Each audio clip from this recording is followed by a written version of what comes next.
Snare drum tuning.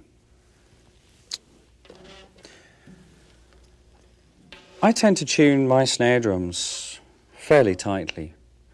I like to feel the response of the head.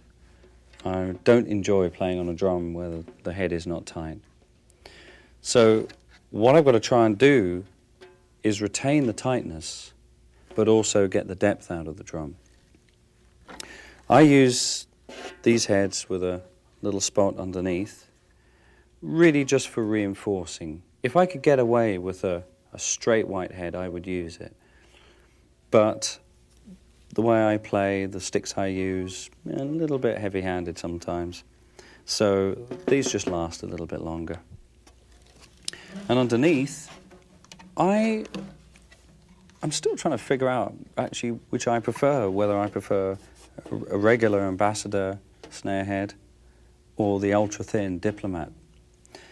Some drums, and I'm talking about just the same size, some drums sound better with the diplomat head, some sound better with the ambassador.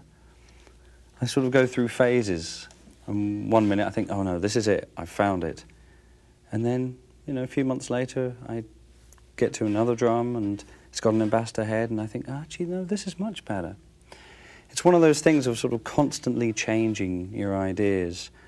I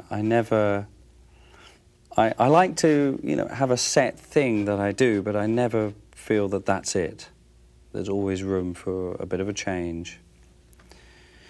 The most important thing for me in a snare drum, which basically makes it work or not work, is the snare bed. And when I look at the drum, I like to see a nice little curve underneath that makes the snares keep in contact with the bottom head.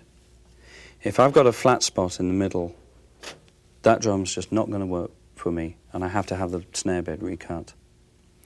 I actually like to go pretty wild with the snare bed. I remember once I was rehearsing in New York, and I had a guy there recut some shells, some 8-inch shells. He had to do them 3 times before I was happy. And those 2 drums I used on the Who tour, and they sounded absolutely wonderful.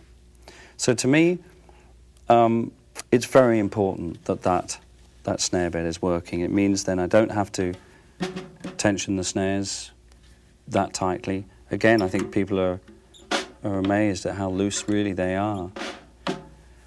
And as long as it's tuned correctly, and as long as the rest of the kit is tuned okay, you're not going to get a problem with snare buzz.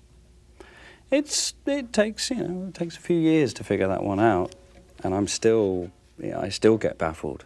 Why doesn't this snare drum, but that's